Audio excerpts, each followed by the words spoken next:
Area colleges are in a variety of phases right now. Some like SU finishing week one, others like SUNY Cortland set to start on Monday. So we're happy to bring in SUNY Cortland President Eric Bitterbaum to talk about reopening plans on his campus. Eric, thanks so much for joining us tonight. Appreciate it.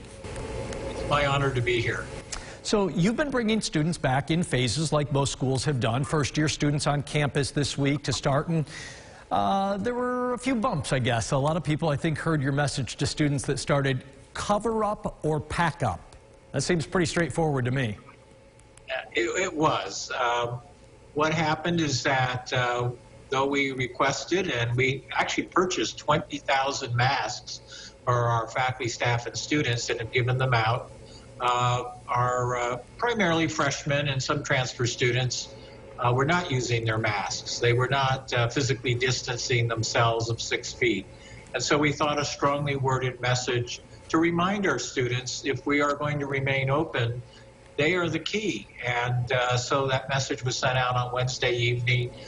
And I actually have had a lot of seniors and juniors who really want to stay on campus. We're very appreciative of it. And I think our freshmen now understand, especially when upper class folks are visiting with them and telling them how critical it is that you must wear your mask. You must socially distance. You ended up writing them up, but you didn't suspend anybody, is that correct? We have not. What we have done is they are coming to, we have a code of conduct office, and they will visit. Approximately 30 students were invited. I did hear this morning that the first 5 or 6 students did come in. They tended to be underclassmen, and they were very apologetic.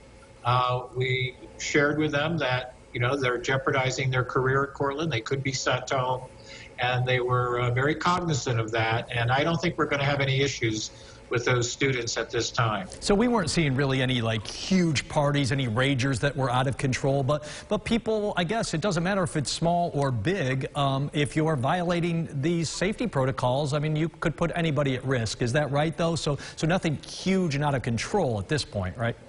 Yeah, no, you're absolutely correct. And you have to realize when, especially with freshmen, they didn't have a prom, they didn't have graduation. Since March, they haven't been able to interact. So they were so anxious and so excited about coming to college. And that's, of course, true across the nation. There was a survey that showed 89% of students wanted to return to their campus. I have a cute anecdote. I had a mother who said, I have 2 students at Cortland, Dr. Bitterbaum. You've got to take them back. They're driving me crazy.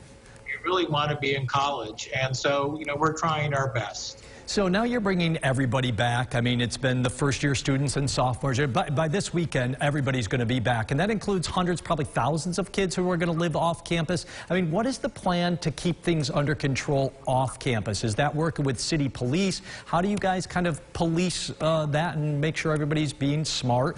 No large gatherings, people wearing masks, etc. off campus. That is true. We can do a much better job on campus, but we are working with the Cortland community. It so happens that the mayor of the city of Cortland is also someone who works at Cortland. So we have this wonderful team work with hopefully our students. We're working with restaurants and bars and the local health department. Cortland is a small community of about 23,000 people, so everybody knows everybody. And so working together, developing an action plan is the direction we will go. Of course, we don't know how it'll work until we try it, and starting next week, we'll really learn just how successful the 3 months of planning has been. What's the testing program look like for SUNY Cortland? Do you have a regular series of tests that you're going to be doing with students and faculty and staff? Most of us in the SUNY system are using the pool approach that was developed at Upstate Medical. As you know, they just received FDA approval. We also have 2 machines. Unfortunately, the Department of Health and Human Services, using the National Defense Act, confiscated everything. It has to go to nursing homes because they're most at risk. And so something like 11,000 nursing homes will receive all that. But by the end of September, we should have our toolkits as well. I imagine you're working with a hybrid model, some in person, some remote, wherever the folks may be for learning this fall semester. But on a scale of 1 to 10, because we're wrapping up here, 10 being Yes, we're absolutely going to finish in person on campus by Thanksgiving. We'll be able to go the whole semester, 1 to 10. What do you think your likelihood is that you will be able to stay in person that whole time? You know, I'm a biologist. I'm a scientist. I'm not a betting man. So I can generate hypotheses and test them. We're going to give it our best shot, Jeff. SUNY Cortland President Dr. Eric Bitterbaum, thank you so much for joining us. It's always great chatting with you. Good luck. Thank you for having me.